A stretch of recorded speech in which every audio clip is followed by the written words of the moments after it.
Upaya penjegalan Anies Baswedan memang sulit dibantah. Sebab terlalu mudah dibaca publik. Tujuannya, tentu saja mengagalkan Anies jadi presiden dan keselamatan rezim, sebagaimana keseleo lidah yang pernah tersampaikan relawan Projo, Budi Aris Setiadi dalam sebuah diskusi.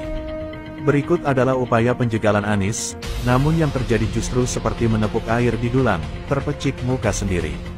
Pertama, Anies bagian dari kelompok radikal, pro-khilafah dan intoleran. Ini jelas tuduhan, sebab hingga saat ini, tidak ada satupun yang bisa membuktikan tuduhan tersebut.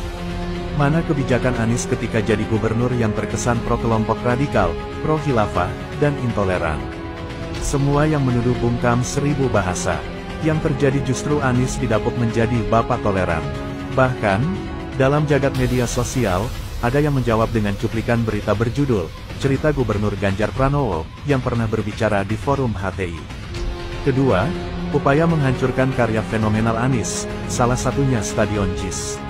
Tetapi faktanya saat ini FIFA menyepakati JIS jadi venue pembukaan Piala Dunia U17. Yang tentu saja melambungkan JIS dan Anies ke seantero jagat. Ketiga, sumur resapan diopinikan gagal menanggulangi banjir.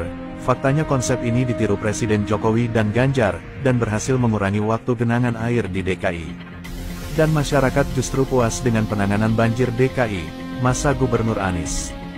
Keempat, kriminalisasi Anies. Publik sangat tahu, ada upaya serius menjadikan Formula E sebagai strategi, untuk mengkriminalisasi Anies Baswedan.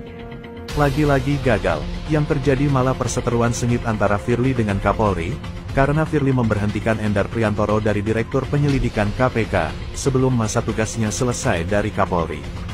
Bahkan Firly lah yang diperiksa Dewas KPK, terkait aduan kebocoran dokumen penyelidikan di Kementerian ESDM. Kelima, disebar informasi bahwa pelaksanaan Formula E merugi.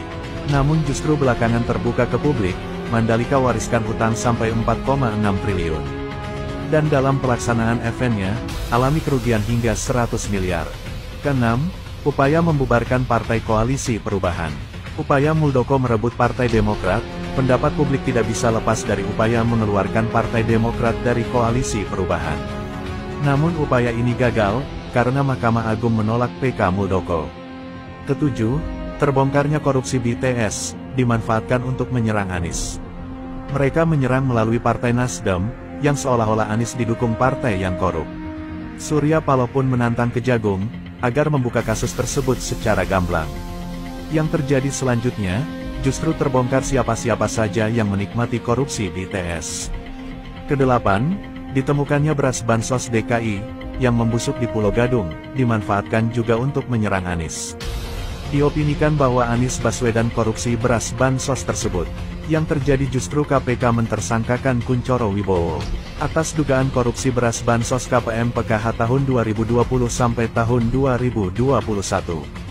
Kunchoro ini, pernah diangkat jadi Direktur Transjakarta oleh penjabat Gubernur DKI, Heru Budi Hartono, pada Januari tahun 2023. Kemudian diberhentikan, karena dicekal KPK, sebelum akhirnya ditetapkan tersangka.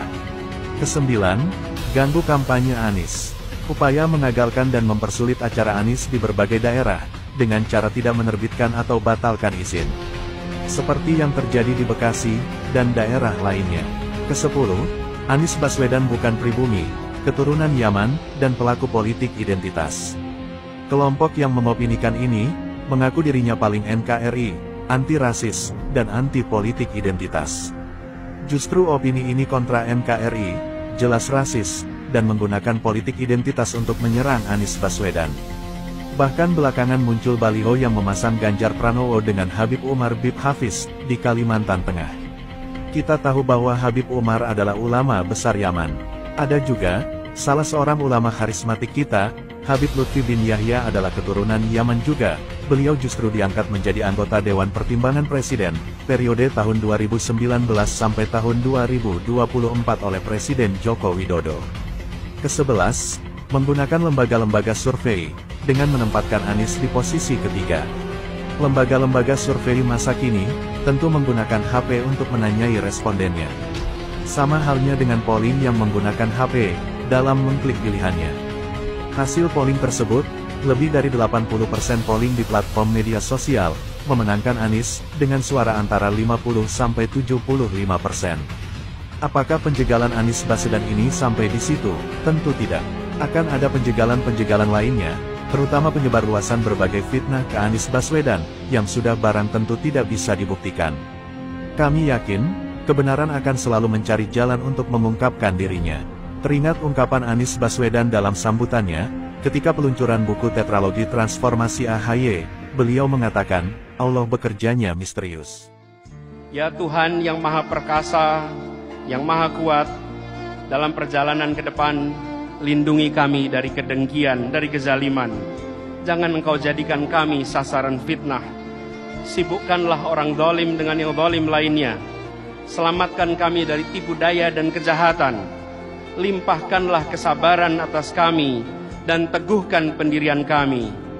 Cukuplah Engkau sebagai penolong kami, dan tak ada daya dan kekuatan selain pertolongan dari-Mu ya Allah.